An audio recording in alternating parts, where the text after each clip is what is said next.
Hi everyone, welcome back to my channel, Bob's Garage. You can see by my channel there's a whole lot of people that are interested in the Harley Davidsons, by far the most views. So I've got a little bit of work. The motorcycle, you can see, it's in my basement in my bar where it stays for the winter time. But I was planning to do a little bit of work on here. So one of the things that I found during the summertime is when I switched from acceleration to deceleration, especially when going around corners, I could feel the bike sort of move a bit, the back end sort of move around. So I immediately took a look at the front and rear suspension. I really focused on the back, and sure enough, what I found is that there's slop in the rear axle. So there's a little bit of movement back and forth. So when they go from acceleration to deceleration, the rear wheel turns a little bit, and that's when I'm getting that sensation. It's probably a few thousandths of an inch. Maybe as much as 10, but that's enough. So I'm going to take apart the rear hub. I'm going to go through cleaning and inspection.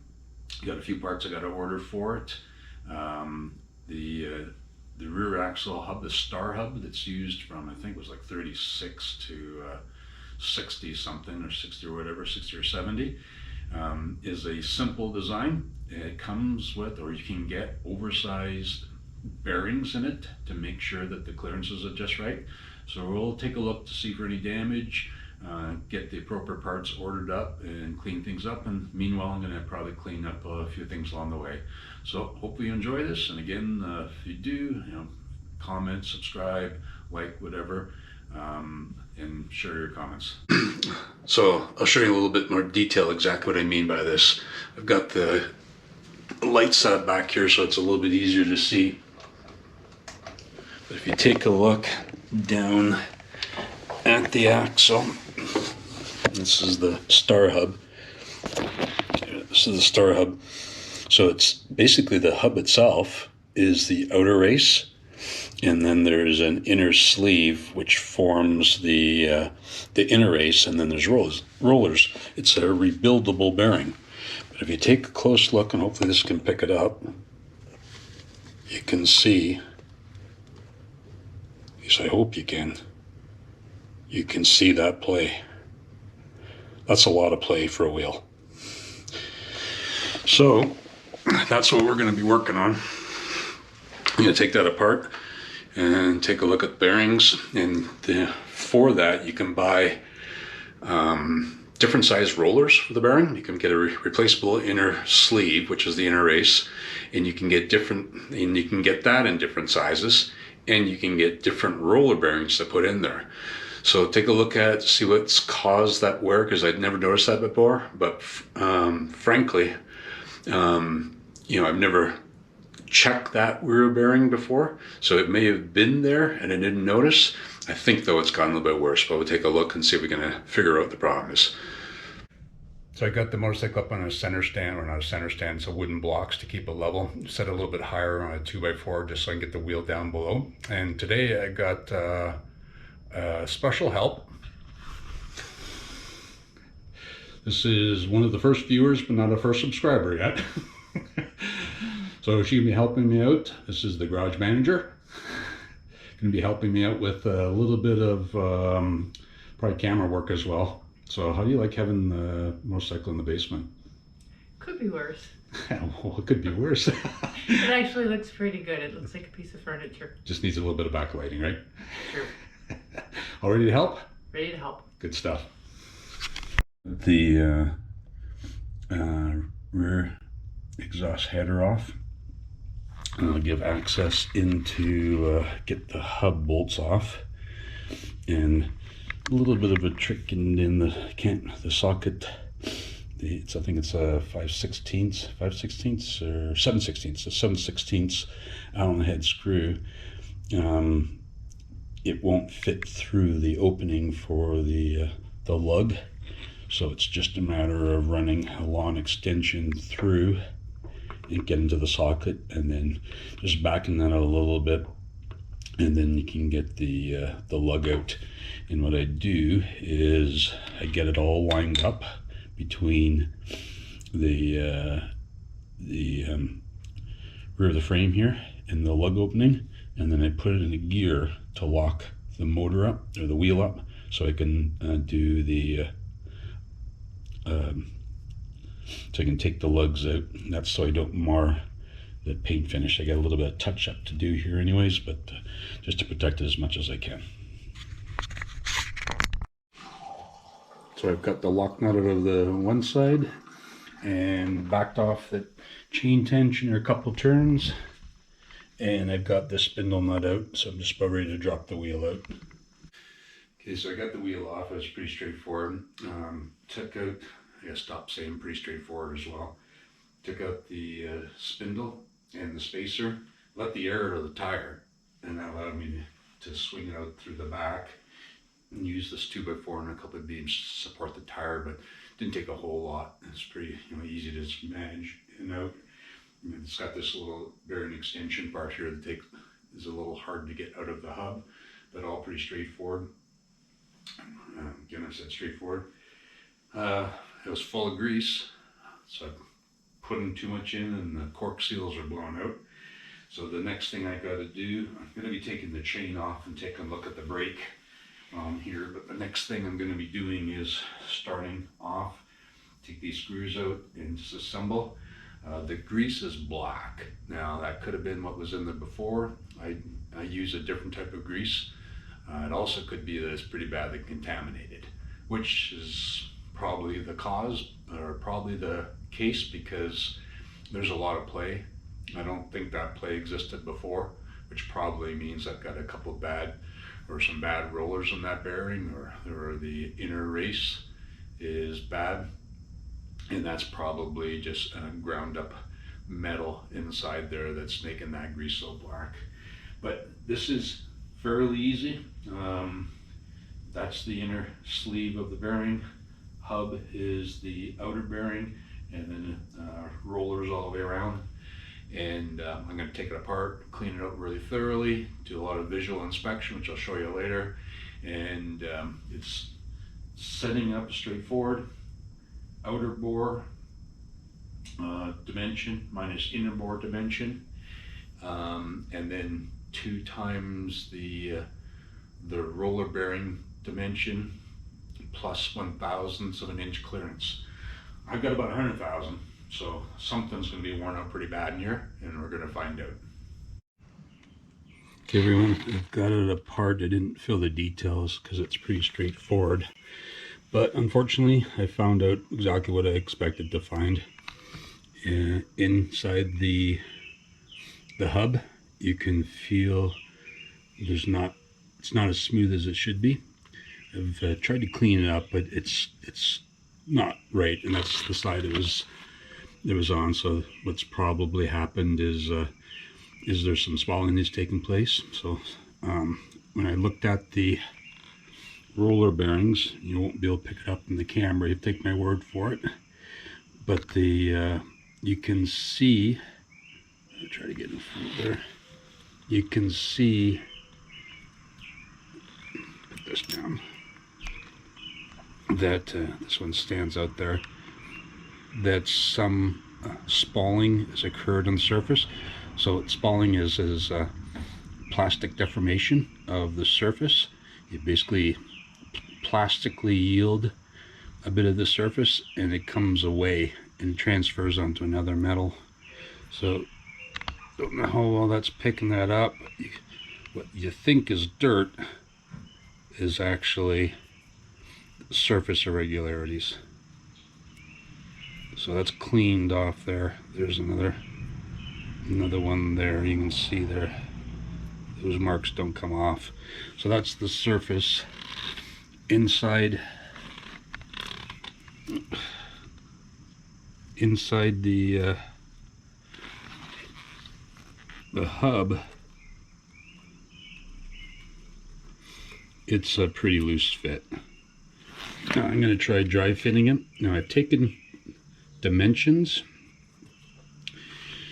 some dimensions. The way you set this up is outer diameter of the hub minus inner diameter of the sleeve or the race, and then 2 times the roller diameter and you're trying to achieve 1/1000th of a clearance in total.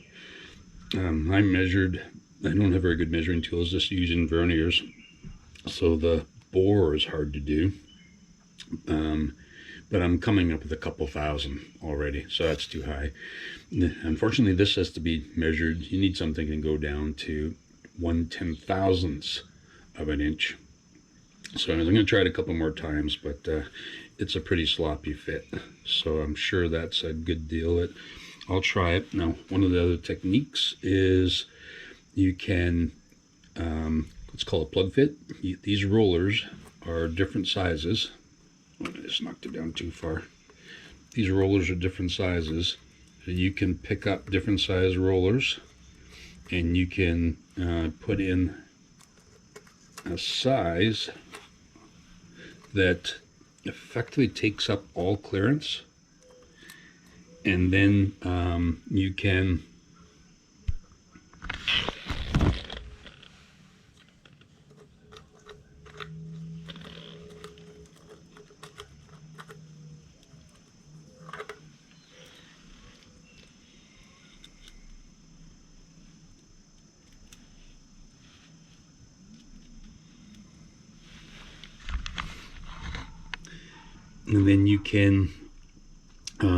put in oversized rollers. The rollers on inside this cage, and they come in from 1/10,000th up to 2/1000th of an inch, and put into, you get what's called a plug fit. There's no clearance at all, and then you subtract off 5/10,000ths of an inch for a total of 10, because there's one on either side, one roller in either opposite ends of the diameter. And that's how you set up. Now, I don't have that many rollers, and so I'm going to have to ballpark it. And the second thing, unfortunately, I got to do is, I don't really want to buy another hub. I could, they're not that bad. I take it all apart and relace put a new hub and relace the wheel. So something I'm going to get ordered in. But I'm going to try something else that I read, and then I go to hydroglide.net, real good forum for early Harleys. I'm going to try doing something to help out here. I'm going to use a brake hone and try to clean up the bore a little bit, because I think that's the problem. The surface is not good. I've tried just some light Scotch-Brite to try to knock that down, and it's gotten better, but it's not quite there. So I'm going to very lightly hone it. So everything's telling me that's the wrong thing to do, but I did read that some people try it. I got nothing to lose. This is going to have to get replaced. So I'm going to try cleaning it up, putting proper clearanced parts back in there, and we'll find out how long it lasts. So I'm going to clean up a little bit further, and again, I just kept track of the order, and I dry things up and start dry fitting parts and get an idea of what size I need for the roller bearings, and see if it'll even work.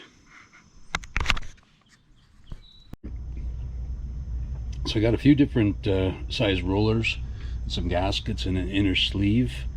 I think I'll change the inner sleeve as well. And the place is from Eastern Parts in South Carolina. No plug, I'm not getting anything for free. Frankly, I just looked to see who offered them. This company had the widest selection, and so they had a whole bunch of different parts, kits, individual pieces, individual roller bearings. So I'm starting with the 2/1000ths over, the largest I got. I think the largest is available, and I'm going to work backwards from that. And here's the new inner sleeve, which I'm going to try out as well. So this video is going to be a bit choppy, but find something I want to show you. And when I was driving some parts just for curiosity's sake, to get an idea if the rollers I got were the right size, and I was having difficulty getting them in. And then I noticed, and I should have realized this, with this race being chewed up a bit, there's a lip on the outside and the inside. So again, I read some things online about how to solve this. This goes against everything I think I should do, but I'm going to try a home. Now I'm going to order a new hub, but a replacement hub, replica. but I'm going to do this. So, you know, that's a bearing surface. You shouldn't.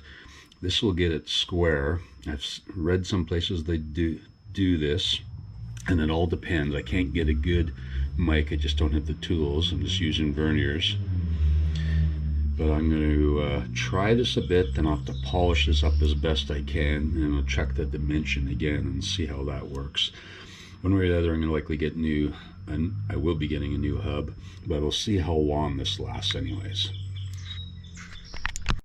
Okay, I kind of wish I would have taken a bit of better before and after, but what I've been doing is, as I said, using a hone. This is just a regular brake cylinder hone. I've been using that to take all the pitting out. So I'm surprised how well it turned out. And again, I wish I would have got some better pictures beforehand there. So I don't know how well that'll show up on the camera. But you can still see this black flecks. That's the pitting, but quite a difference. I literally only had maybe 1/8 of an inch contact on the outside and the inside. The bearings had rolled in the center and took away quite a bit of metal. So I've just been working it back and forth. You can see we get to this side, and it gets even better. The pitting goes away. So just one area where, you know, the bearing spalled the surface, but that's way better. Now, I was very concerned about the taking too much material off. So when I bought a new, this is my trailers being the work stand today. So I bought a new inner sleeve. Step in the sunlight so you can see a bit better. Bought a new inner sleeve, and I bought 1,000 and 2,000 over rollers. So what I did is I put the 2,000 over rollers, and that's pretty much the maximum you can go with this new inner sleeve. And I got what's called a plug fit. In fact, I couldn't actually get this bearing more than halfway in, so it's a little bit under. So now I put the 1,000 over bearing with the new sleeve, and it goes in well. So that's how I've been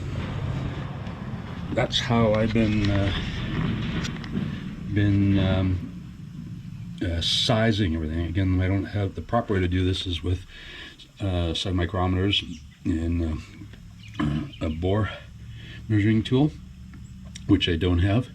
This I read is, they call it a plug method, and you if you have a whole range of sizes of rollers, you put one in, the size in until there's zero clearance.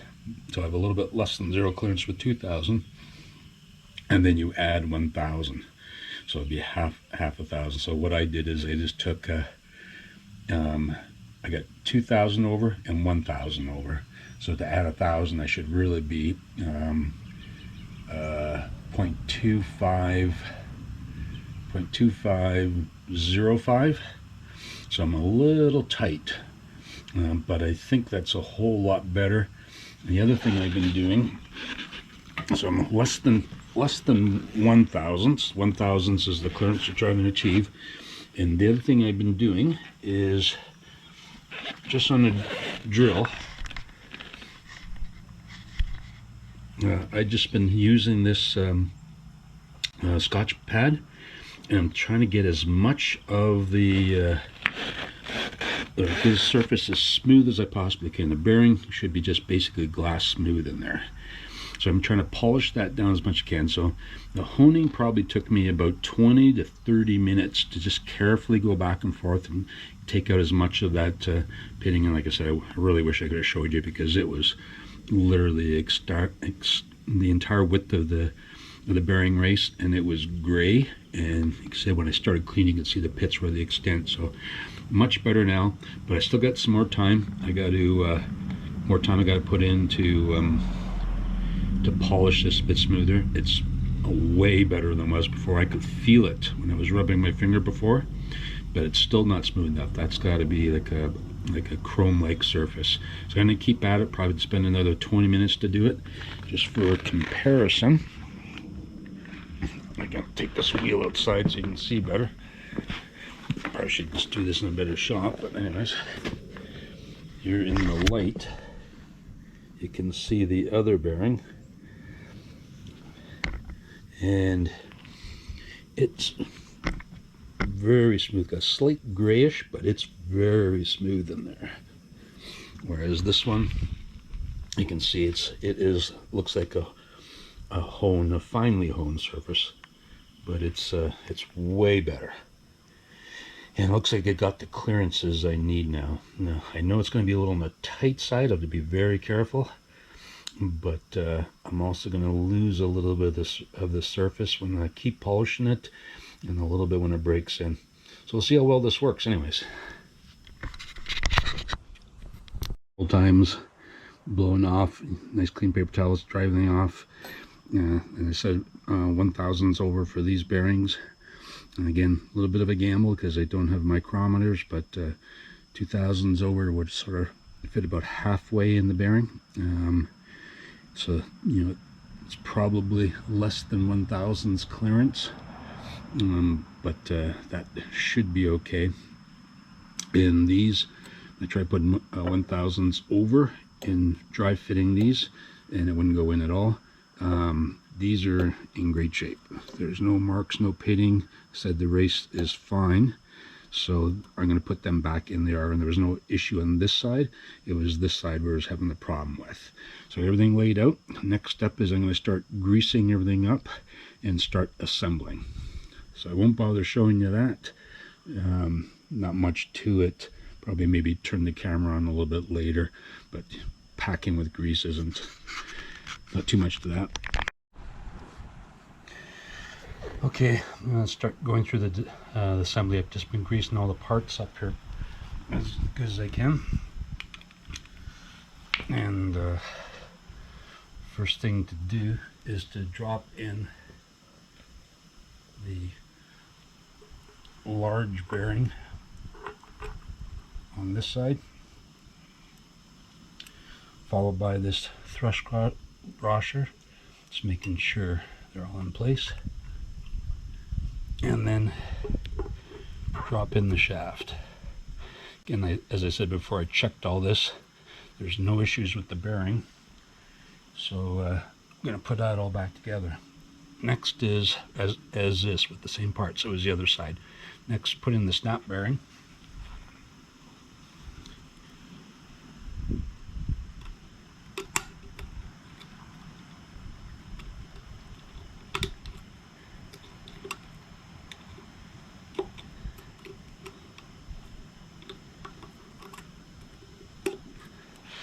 Get a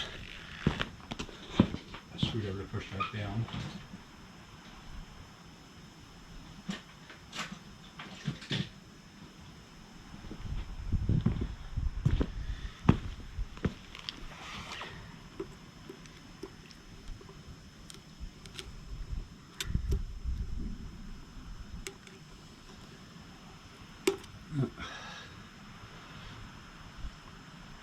A little bit of technical issues. There we go.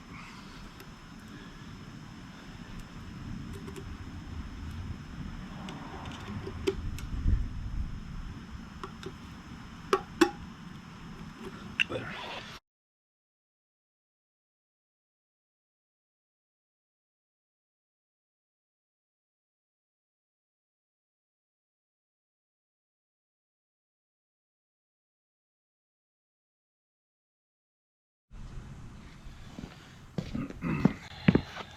So I just cleaned off the parts. This is the washer, and this is an original Harley part, so that's really good with these oiling holes. Keep things lubed up. And then our shims. I noticed one of them's damaged. Now I didn't check in clearance, so gonna have to check that afterwards. I may have to take everything apart again, but I'm gonna get things started putting this together anyways. Now this goes together inside the bearing retainer. So I'm going to turn the camera up for a second. Oh, should just turn it around. I haven't finished cleaning this, but this all fits inside here. So I'll clean that up next. So I'm just going to reassemble it, grease everything up as I go. There's still a cover that goes over top of this. I'll get it started here anyways. And I'm going to carefully put these shims on. Apply a bit of grease between each. I'm probably overdoing it. So this has got 3 shims. I'm going to check in play after I got it together.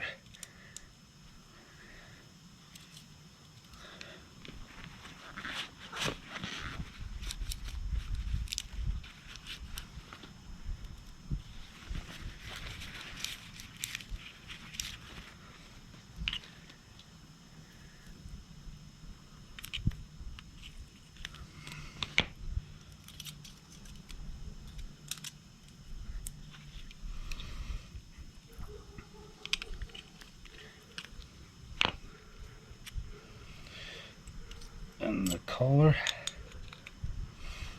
pack this all with grease.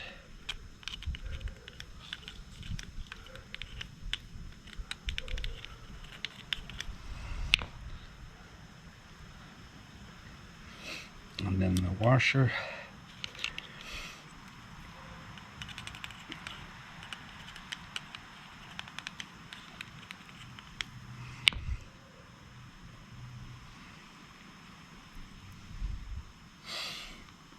And then our gasket. I'm not sure if I said this already, but the other cork, oh, looks like I got a problem. That does not feel like I've got enough in thrust there, or I should say too much. That might just because it's not centered. Try that again.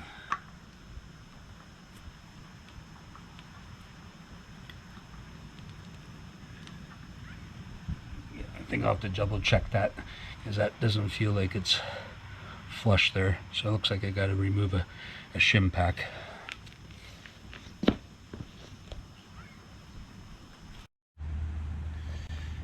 So that was a lot of fiddling.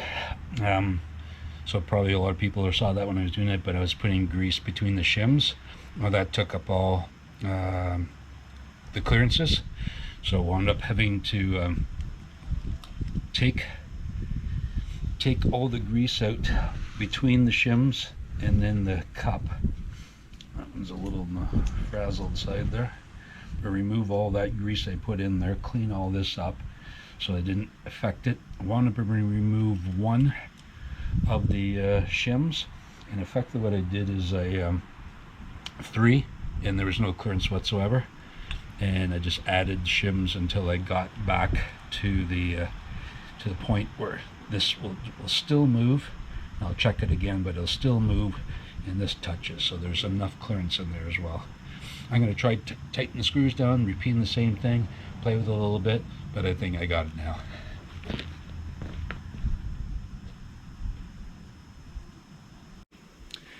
So I got it all back together now. Everything went well. I said the end clearance, again, didn't really do it the way it's supposed to be done. Just fortunately for me, once I cleaned everything out, even with 3 shims, and I didn't even mic them. They were what was in there before, but with 3 shims it was tight, so that that end bearing plate wouldn't move at all. And I just took one out, and that was just enough that I can move it. Let's see, this part here, you can't tell now because the washer's in place, but I was able, I took off this cover, and as I said before, this side gasket fit perfect, so no problems there, and no surprise there because this is where I was getting the slop. But I tightened the end plate without the gasket cover on, and I can move this end piece around. So I'm pretty happy. I think that's going to be really good.